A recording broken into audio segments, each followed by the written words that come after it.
On today's show, we get into Stephen A's rant, our surprises and disappointments, and the race for MVP. You know what time it is. Lace them up and lock in. JWJ.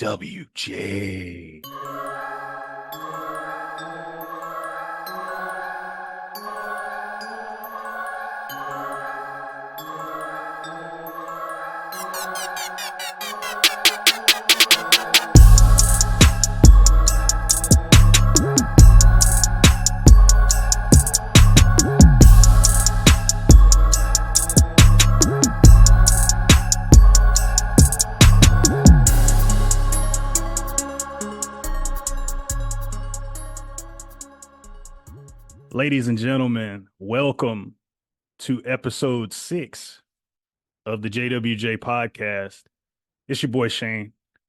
I'm gonna pitch it to my boy, my shooter on the wing, Mr. James Washington. What it do, what it is. Yeah, what's going on, bro? Look, I'm gonna take a little different approach today, man. First off, I'm doing great. I hope you're doing okay. I know this winter weather that we're all catching right now, I know is hell for you, but I hope you're staying warm, doing okay up there. Covered in snow in PA right now. Yeah, I can't imagine, man. I can't imagine, but make sure you stay in, stay warm, and just make sure you're good. That's number one. Before we get into what we want to talk about today, I gotta throw something out here. So check this out, man. So actually, before I get into my story, really quick, I gotta shout out my boy Mike Percy out in Vegas. I've known this guy for decades, one of my best friends. Quite honestly, not even a friend. I mean, I look at him like I look at you, man. This dude is a brother to me. I love this guy, Mike. When you hear this, you listening. I love you, bro. Thank you so much for the bite. So, Shane, I gotta hit you with something real quick. High school sports, we're used to hearing about, the idea of a two-sport athlete, somebody excelling in multiple venues. There's one in particular that I gotta mention today because I actually was not aware of this young stud. So back on January 6th, Bishop Gorman had a game in LA as a part of the Coastal Catholic Classic Showcase. You already know how I feel. Gorman is a school that I try to pay attention to because I went to high school in Vegas. Gorman was a school that used to give us the business every time we went up against them. A lot of big names came through that school. Remember Bison Dele back with the Bulls, CJ Watson, Zach Collins, Shabazz Muhammad. A lot of big guys came through the school. There's been some solid product coming out of BG. So on January 6th, Bishop Gorman took a very, very slim loss in overtime to Archbishop Riordan, the Crusaders out of San Francisco. They lost 82-81 in overtime, right? Ouch. Right. So, but the reason I'm bringing this up, though, is because of one of their up-and-coming players. They have a sophomore named Jet Washington. Of course, I'm biased given the last name, but that has nothing to do with it. So follow me on this, Shane. Jet had an outstanding game. As a sophomore, he finished with 33 points in the game. In fact, he hit the game-tying three to send the game to overtime. Talk about ice in the veins, right? Right. Now, here's where the connection gets crazy. We talk ice in the veins, hitting the dagger to send it to overtime. He finished, keep in mind, with the number of points that he finished with, 33. Now, the reason I mentioned the two-sport athlete thing is apparently Jet is also a dynamic receiver and safety on BG's football team. But the big thing that I wanted to point out is Jet Washington, again, remember the number of points he scored as a high school player. He scored 33. Do you by chance know who Jet Washington's mama is, Shane? I don't. All right, so follow me on this. Jet's mother is a woman by the name of Sharia Washington. Sharia's maiden name is Bryant. Hmm. Jet Washington, this sophomore stud, in LA dropped 33 at a game where they got invited to crypto.com arena, which I will always refer to as Staples. And after he dropped 33 in high school, he looks up in the rafters and gets emotional when he sees his uncle's two jerseys hanging. Jet Yo, Jet Washington is Kobe Bryant's nephew. Sharia Washington, formerly Sharia Bryant, is Kobe's sister. This dude just went and dropped 33, and obviously now you see why the whole high school and 33 reference is significant, right? right, right. Kobe rocked the number 33 at Lower Merion in high school. Can't make this up. I had no idea this was going on. So again, I'm going to say, Mike, when you hear this, shout out to you. He knows I'm a diehard Laker. Mike, thank you so much for this because I had no idea, man. Shout out to you, bro. Yo, man, that's a hell of a story. That's crazy. Yeah, you hit me over the head with that one. Mike was clutch with that, man. And That is I clutch. told him soon as he sent it to me, I was like, dude, I'm shouting you out on the next episode. Thank you for that, dude. Yeah, that's yeah. That's one of those like, did you know, like crazy. Yeah, I like that. I like that. So yeah, Yeah, man, man. like, going from that story, we gotta get to this. We gotta get to this pipe bomb promo that, you know, in the spirit. If you're a wrestling fan, CM Punk is back, so this is fun. But High fourth we wall. high fourth wall. But yeah, so if you've been following the news and stuff going around social media, we all know about Cat Williams setting the Kings of Comedy on fire. Woo, burned it And down. yeah, like the way he went in on Steve Harvey and all these people, like he was taking no prisoners. Gave Cedric the business.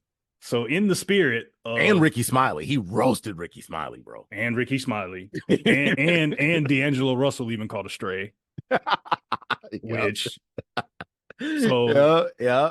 so in the spirit of airing your grievances on people and going the hell off, we got a similar rant with Stephen A. Smith, the great Stephen A. Smith, deciding he hadn't had enough. And this time he's not talking about Mario Chalmers. Who's a dear friend and the father of my unborn son. If you know, you know. If you know, you know. That he shouldn't have arms to shoot a basketball in the fourth quarter. Um, but no, so the fact that we had Cat Williams go off, we got to bring it into sports now because Stephen A. went scorched earth Man, on Jason Whitlock of Fox Sports. So James, take it away. listen. So you know it's a big deal when so both of us, of course, my wife and I, we both follow the Shade Room. Shout out to the Shade Room. If y'all hear this, promote us because we're promoting you right now. Let's do each other a favor. But my wife actually reached out to me when Stephen A first put out his warning and was like, "Yeah, I'm finally gonna respond to this fat. We're trying to keep it PG, but fill in whatever you want." By saying it's a So warning, that automatically gives me like Eminem diss track vibes. But anyway, listen, I don't want to be like this. Nah, but so my wife actually sent me the Instagram message and was like, "Yo, did you hear about this?" So we talked about it for a little bit and I kind of filled her in. I was like, yeah, so a lot of people think, and this was before the names came out, and there's like a lot of people are assuming he's going to be talking about Jason Whitlock because he didn't mention his name in hilarious fashion. He was like, I'm assuming it's going to be Jason Whitlock. So my wife is asking me, she's like, so what's the problem with this Whitlock dude? So before we watched Stephen A's response, I showed her, like, we pulled up one of the last segments that Whitlock broadcast where he actually mentions Stephen A. We literally only watched it for 5 minutes. Now, mind you, my wife had never heard of this guy. We watched it for all of 5 minutes. And within 5 minutes, my wife grabbed the remote and turned it off and went to go pull up Stephen A's. And I was like, wait a minute, wait a minute. I was like, but you didn't hear what he said about Stephen A yet. And she looked me dead in the face and was like, I didn't need to. This guy is annoying as hell. If somebody who's never heard of this guy can be fed up with this guy in 5 minutes, come on now.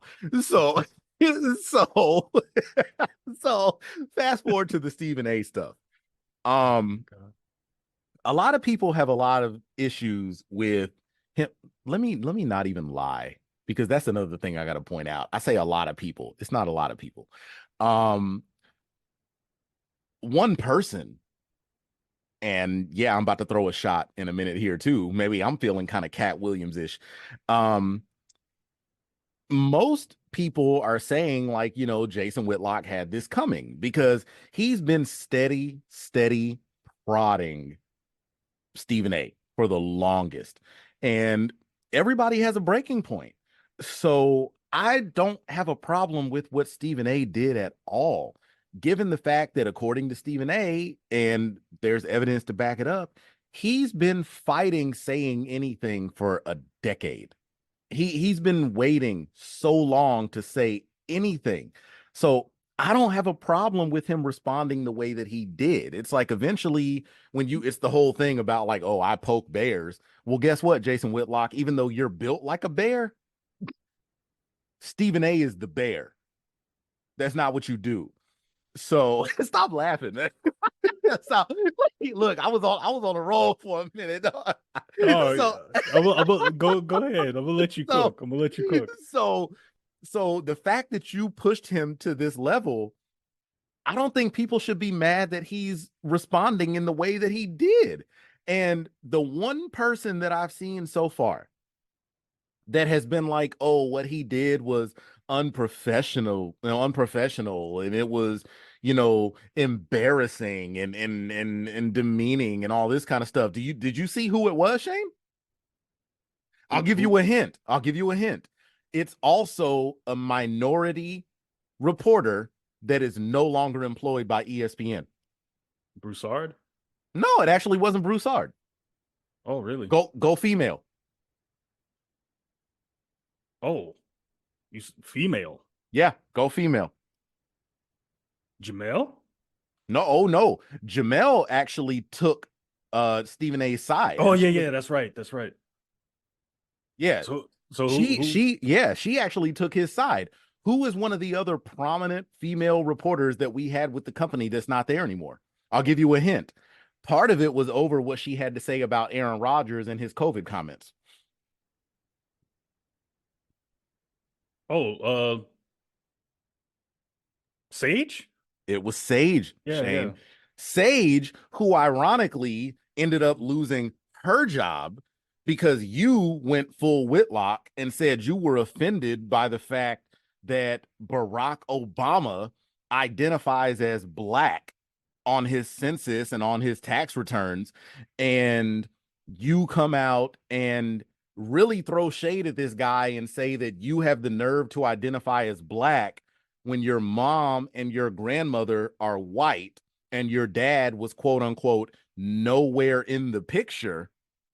You really have the nerve to throw shade at this guy. Is it a coincidence that you're the only media personality right now that has come to bat for Jason Whitlock? Sage in Shane, I have a bald head, I have a beard. It's not quite as full or as sexy as the guy that I'm about to mention. But in the words and in the title, one of the most iconic tracks of my boy, Lonnie Lynn, aka Common, Shane, I used to love her.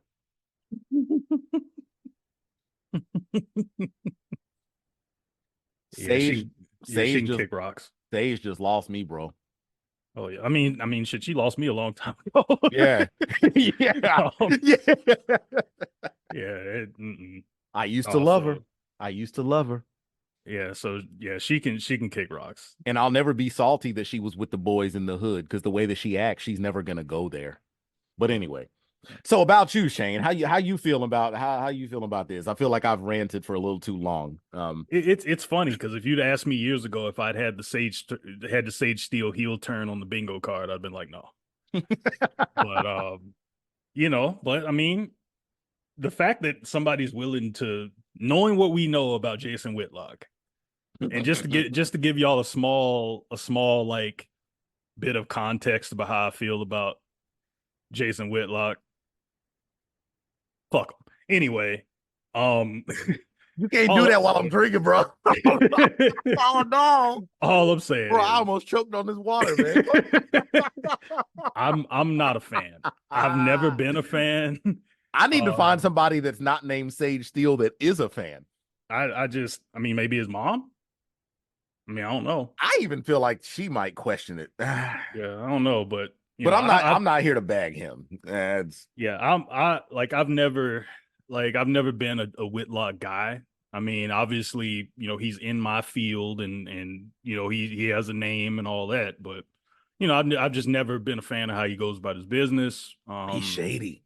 Yeah, I'm not a fan of Whitlock. He's always found a way to get under my skin, and like I said, I don't even know him personally, but just seeing him as a pundit, not a fan. So, Agreed. um, he had it coming for a long time. Stephen A, with his own his own podcast that he does, like he's kind of came more out of that shell, and he's not Yeah. afraid to kind of give his opinions on other things, Right. which is hilarious to me because I've listened to some of the stuff and I think he's hilarious. I Oh love to see yeah. what he has to say about other things. Yeah. Um, I'm glad that he went ahead and aired him out in front of everybody. Like Mhm. it was time. And I mean, I'm not we've talked about, uh people being bullied and mental health and all that stuff. We've talked about that, so I'm not going to be a hypocrite. Um I'm not going to fat shame anybody. Right. Um I understand that. but we've all been in barbershops, or we've you know we're both black men, so we've heard all kinds of outlandish things that people have thrown at folks. Oh, of course. And so the fact that he said I'm I got something to say about that fat bitch thing. And he goes on to call him a fat Yeah. piece of, yeah. Ah.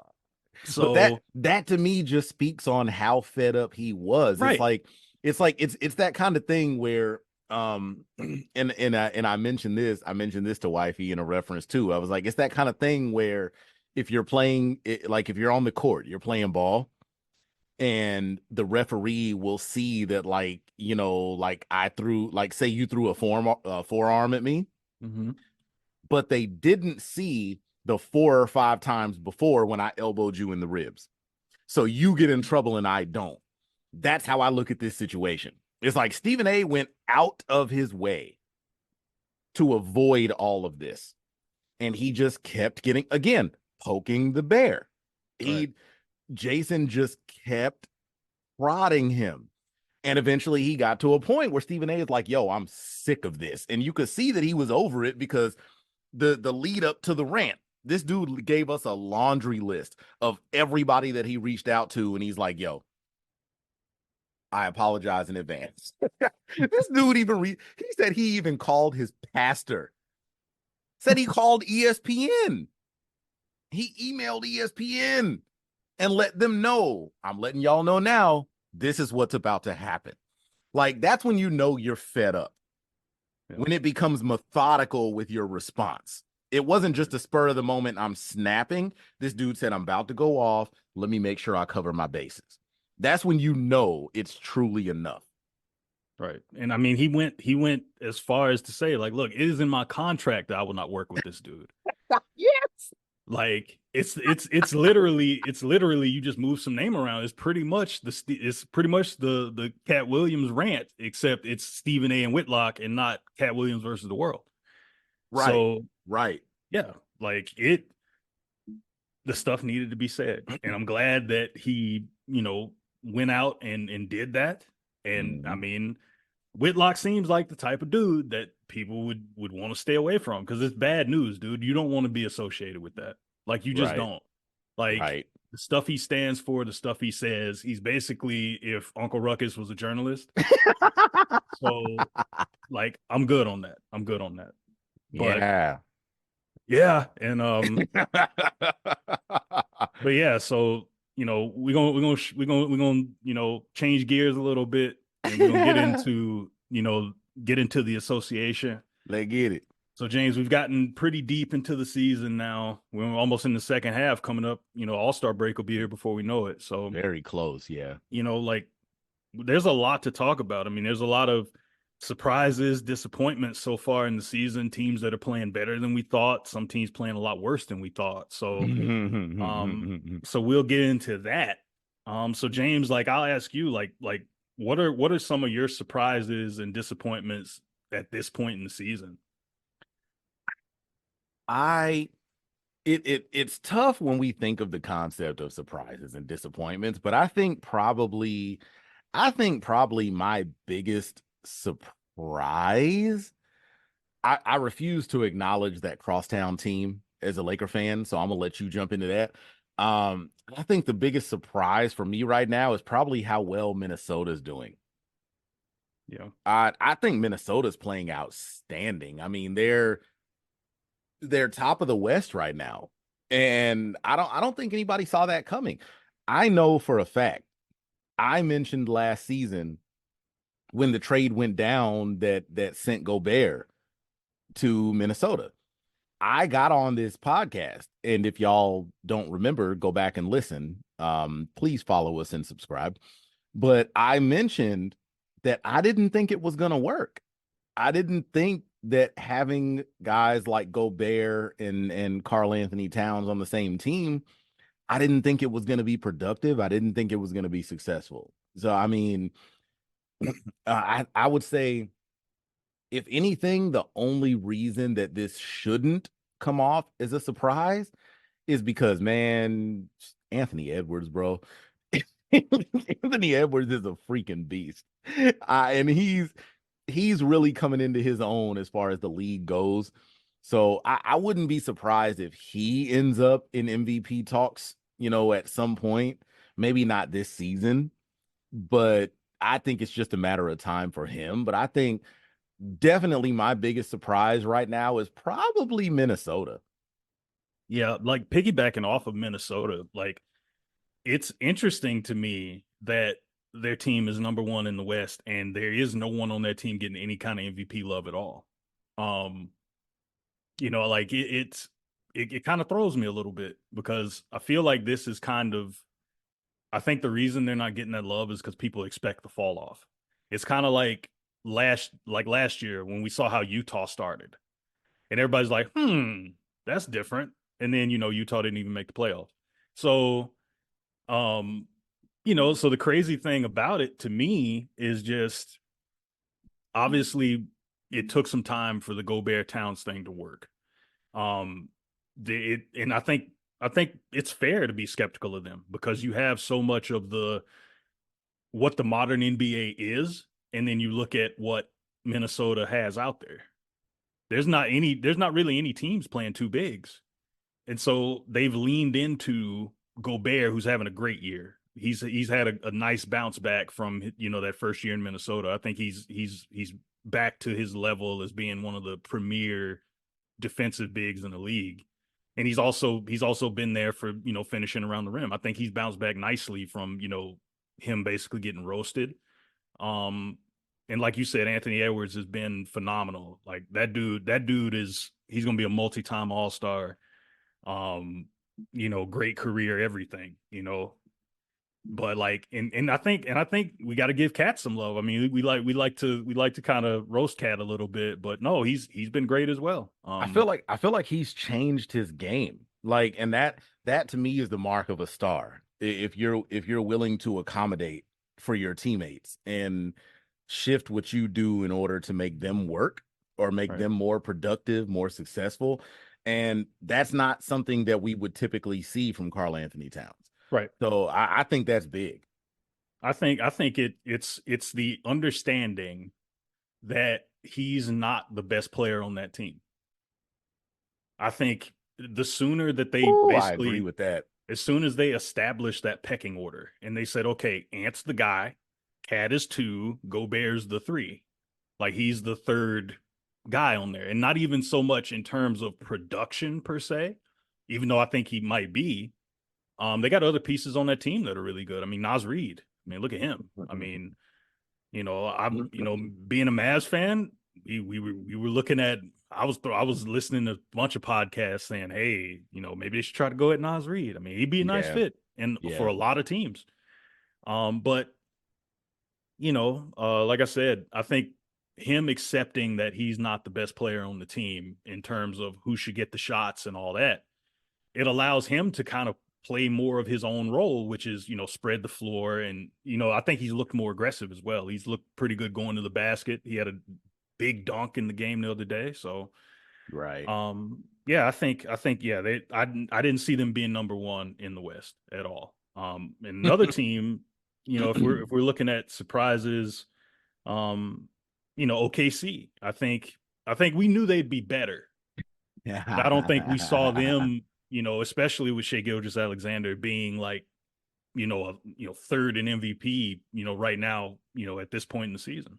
Right. I and we kind of talked about this off the air. Um, the only reason that I don't really consider OKC a surprise right now is because we're finally starting to see what Sam Presti had in mind all along. You pick up a guy like SGA, you get him from what, the Clippers. You pick up SGA, you bring in Chet, Chet gets hurt. Okay, we understand that. But I think that Oklahoma City, and we've teased it for a while, they're a prime example of this is what happens when you plan for a marathon and not a sprint. Right. They're showing right now what being future minded truly means. Right. So the fact that they're doing well right now doesn't surprise me when even last season we saw SGA putting up numbers that could be considered MVP standard. Right. Like, so I don't they they don't surprise me as much. I'll tell you um something that does surprise me more is if I had to look at it, I would probably say, and this is just the hater in me, I'm surprised that things are working out, and even though they're in the same town, I'm surprised things are working out so well in the sister city. And you know who I'm talking about. I I'm a little more surprised about, and more kudos to him. Shout out to you, James Harden, for finally landing on a team where y'all win, so you don't have to point fingers and ask for a trade. Right. I'm more surprised with what's going on with the Clippers right now. Yeah, they're on a roll. They're on a roll. At this point, and I think they play tonight, but they've won 17 of their last 20. So it's been a complete turnaround because, we had a show planned for just the James Harden trade, and then, life got in the way. Which Um, just from a creative standpoint, y'all know we always try to go with hip hop titles every now and then. I do have to throw it out there that the title was going to be Three the Harden Way. Real ones know. Go ahead, Shane. right. So like, it didn't look great because of how Harden forced his way out of Philly. He gets to the Clippers and immediately they lose six in a row. And it didn't look like it would work. I mean, you basically had him and Westbrook as teammates again. You weren't sure like what you were going to get games wise from Kawhi or Paul George. Both of those guys are playing at a unbelievably high caliber right now. Kawhi is Yeah, averaging like 24-6. He's a few percentage points like away from a 50-40-90 season right now. Like I right. think he's shooting about 51, almost 52 from the field, 43 from three, 88 from the line right now. He's averaging 24, 6, and 3.5. man. So, and that's before you even get to Paul George, and Paul George has been brilliant. So, Mhm. Ty Lue has made it work, and Harden, at first there was a little bit of like, okay, how do we use Harden with Westbrook and all these guys? Like, how do we work him into the fold? And Westbrook, kudos to him. This started when he was, across the way with the Lakers, that he Mhm. decided, yeah, me coming off the bench is the best for the team. Ty And Lue, I'll say for what it's worth, Ty Lue is a prime example of why coaches in the NBA and in professional sports in general, Ty Lue is a big reason why coaches need more credit. They get plenty of ridicule. They get plenty of criticism. Ty Lue is a prime example of why coaches deserve more credit when things go well. right. And I think just in a broader scheme, I mean, we've seen that with other coaches in the past. It's like Phil Jackson, prime example of being able to take guys that have egos, big egos, and get all those guys to work together. Mm-hmm. Ty Lue, who played for Phil, it doesn't surprise me. Yeah, It there you doesn't go. surprise it doesn't surprise me that Steve Kerr, you know, I was just about to say other Steve Kerr too. Steve Kerr, other than, this year and, that one year after everybody got hurt, I mean, he's done a masterful job of making those egos work too.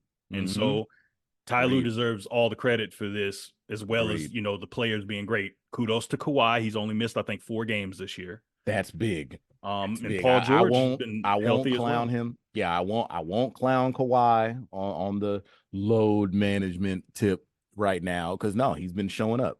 And that was always my biggest gripe about it. It's like you can't claim to be that top guy. You can't claim to be the team star when you're not showing up. And this season, he's showing up. I mean, granted, yeah, I will take it, I will throw it with a grain of salt. Yeah, it's easier to show up when you have three other, potential Hall of Famers playing alongside you. It makes it a little easier to show up.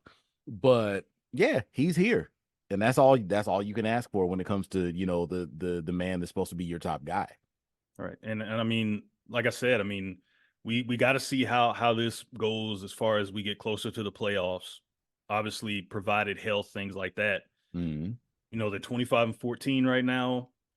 I think the last time we even talked about the Clippers, I didn't necessarily consider them a top 4 team in the West. No, I don't think either one of us did. Just because there were so many moving parts and factors. Like we were already Mm-hmm. trotting down like Kawhi to miss 50 games. Like we Yeah, were, right. Yeah. like No. so we were on that part. So I think just the fact that they are where they are is a big surprise. I think just because the pieces are fitting right now and everything's clicking. Now on the Mm. flip side of that, disappointments, the teams that hit me right off, and I'll go ahead and say, I love you, Yeah, man. you got oh no, go But ahead. so far, Look, I'm like, not afraid to be blunt. I'll be yeah, honest. so the teams right now I think are the most disappointing is Phoenix, Golden State, and the Lakers. I think they've been the most Okay. disappointing right now, and all of them are in the West, which I think in the East, for a change, they don't have as many teams that are disappointing, but in the Okay. West, the Suns, the Warriors, and the Lakers, I Okay. think to me are the ones that are drawing the ire of a lot of people right now. Okay. Now, I'll say out of those three, if we're looking at Phoenix, Golden State, and the Lakers, like I said, I'm not afraid to be blunt. I'm not afraid to be honest. Only one of those three teams to me is a true disappointment, and it's my Lakers. The Lakers to me are the disappointment. Quickly looking at Phoenix, looking at Golden State. I'm not going to necessarily look at Golden State right now as a disappointment because every regime has to fall. And I mean, Clay is a shell of what he used to be. Draymond is finally catching flack for what he's been doing for the last 5, 10 years. Um, all of that was just writing on the wall. Steph can't do it alone, and Steph is a first ballot Hall of Famer, no questions asked. But Steph cannot run a team when he is the only guy. And if you're listening, please understand that is in no way taking shots at Steph Curry, not at all. But Steph is a system player. He's a player that functions best when he has the right pieces around him. as are many players in the National Basketball Association. So Golden State doesn't really surprise me with the way that they're falling off right now because so many of those pieces that function around Steph and help him perform, they're not there. Right. So they're not surprising me as much. And the same thing with Phoenix. When we talked about the trade going down, with Bradley Beal and with Kevin Durant, one of the first things I said was I wasn't putting a lot of stock in this team for two reasons. I said, one, you're putting three guys on the same team that perform best when the ball is in their hands. Is that we're looking at a situation that was almost identical to the big three in Brooklyn with Yep. Kevin Durant, James Harden, and Kyrie. The Mm-hmm. only difference is if you put those two teams head to head, I would still take Brooklyn because Kyrie is also somebody that understands that if he needs to kick that ball to somebody, he will. Right. And I don't think there's anybody on that Phoenix roster that thinks like that. Yeah. So, Yeah. Like I think with Phoenix, it's a lot of what we said. Like they don't have a true point guard on that team. mhm. And basically Devin Booker has been the de facto point guard we saw that their best success actually came when Chris Paul got there. Mhm. And he was looked at as kind of the scapegoat along with Monty Williams as like why the team failed and why they decided to go and get KD and everybody else. Brad Beal, who we talked about, I think before about, he's never had like a clean bill of health either. Exactly. And so, And that was going to be my next point was another right, reason I didn't put stock in Phoenix is because all three of those guys deal with injuries, right, especially Kevin Durant and Bradley Beal. Like Devin Booker's have crept up a little more over the last couple of seasons, but Bradley Beal's been dealing with his back for years. Kevin Durant's been dealing with injuries for years. And that's a big reason why I'm like, it doesn't matter who's on your roster if they're not playing. So to me, Phoenix isn't really a disappointment because those guys, I don't even think they've played more than 15 games together yet. right. Like because Beal just came back. Yeah, And he had he I think he had a good game. He had a good game against LA the other day. of course he did. Um and like I said, I gotta give Brad Beal credit. I gotta point out that the triple inside out Oh that yeah. that Oh yeah. where Yeah. he just completely just Yeah. befuddled and just destroyed Austin Reeves, which they went at him constantly at the end Yeah. of that game. And that's more of that's where I go into my one disappointing team in the league. Granted, it's a homer mindset. My number one disappointment is my Lakers. It is because you put the roster together, the roster looks good, but of course you have to deal with injuries. I'm still bitter. I mean, I know it's not anything that's recent at this point. One of the biggest problems, one of the biggest problems that we're dealing with is that we're struggling. We're struggling as far as shooting goes, And especially out. that's been the case for a while. Yes, as far as outside shooting, which is the main question, and we talked about it, Shane. If you're dealing with struggles with shooting, why do you let guys walk like Malik Monk and Lonnie Walker? Why do you let that happen and then you turn around and you deal with issues that could have been handled if they were still on the roster? Right. It's ridiculous. Right. Like it to me. Now here, I'll ask you this question and then, we'll get ready to hang it up. But like with those three teams, Phoenix, Golden State, LA, who do you feel like has the opportunity to jump up? Because right now, Phoenix is in eighth right now. The Lakers are in 10th, and Golden State's sitting 12th in the West right now, which is hilariously Mm. bizarre, but I guarantee no one feels sorry for them. Guaranteed. No, no, So of no. those three teams, which one do you feel like has the most potential to actually do something, come playoff time? Easily Phoenix. Hmm. The easy answer for me is Phoenix. And reason being, again, we look at the Lakers. I just feel like the roster is not playoff worthy. The roster is just not right. If that team was to crack the top 8, I would be genuinely surprised. With Golden State, I think the thing that kills them is one, we clearly see that Draymond ain't in the right mindset. We've seen what's going on with him. Right. Clay isn't in the right mindset, and his body's not fully there. And on top of all of that, next in line for me is not even Steph, it's Steve Kerr. You've got to keep a lock on your guys. I know it's Right. not I know it's not all on you. I know it's not all your fault, but as a head coach, you got to keep a lock on your guys. Right. So I feel like they're dealing with too many in-house issues to where I'm not checking for Golden State either. So to me, out of those three, if I see the biggest run, the only thing is health permitting. I think it's Phoenix, hands down. Yeah. I think obviously LA, they're only a game under 500 right now, but you know, barring some kind of trade that the Lakers seem to just pull out of thin air that, Hmm. you know, revitalizes the team. I feel like because they have LeBron and Anthony Davis has been healthier than he's been in a while. There's I been DeJounte Murray talks, which I'm not excited about, but I'm sorry. Keep I going. would be I'd be more excited about DeJounte Murray than I am about D'Lo. But If we could move now, okay, okay, I'll right. backtrack a little bit. If DeJounte Murray could come in the place of D'Lo, I think I would like that. He's bigger. Yeah. When I say bigger, I mean he's taller. Yeah. Like and the Lakers have always thrived off of tall guys. And So he benefits, he would fit that system as being like known as a defender, and they need as many two-way guys as they can get. So he reminds I me would like that for them. he reminds me in a lot of ways of a guy like Danny Green. Yeah. He to me he comes off as like a younger Danny Green. He might not be quite as adept from three, but defensively, Yeah. that would be that piece. And I mean, Danny Green was on that 2020 title team. So And I have no idea where Danny Green is now, but I digress. I digress. So real quick, before we sign out, the MVP conversation. Right now, Joel Embiid is playing great. Jokic is playing great. SGA is great. Luka's been awesome. He's missed a few games here with an ankle injury, but he's been much improved, specifically from three. And of Mhm. course, Giannis is there. So if you had to pick a guy real quick, who's your MVP at this point of the year?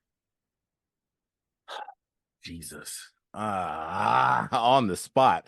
Yeah. Oh man. Yeah, just your I pick. You ain't even got to explain why. Just who do you feel like is the MVP right now? If I gotta pick right now, I'm probably going SGA. Okay. I'm probably going SGA. And we'll save the explanation for later. Y'all make sure y'all tune Right. in to the next episode. I would go SGA right now. I'm biased. I would like to see no, I'm saying I would like to see Luka get into that conversation. I feel like He's definitely in there. Dallas right now is in a good spot. The only problem is I feel like in order for him to get into that conversation, they would just have to just start winning like crazy. Right. Right now Kyrie's carrying it. I feel like he probably deserves some MVP love as And that well. and that's what I was gonna say. That to me is what that is the only thing right now that hurts Luka's chances to me is the fact that Kyrie is playing so well. Right. And it's fun, but we like I said, we'll probably have a whole other episode about the MVP. We'll go more in depth Got with to. it. And we Got also to. got to talk about the rookies because that's a compelling thing too. So you Yeah. guys be on the lookout. We'll try to have another episode out about So that. who wait a minute, don't leave yet because you said you were Oh yeah, biased and yeah, all yeah. this, and you That's said, right. so who's your pick?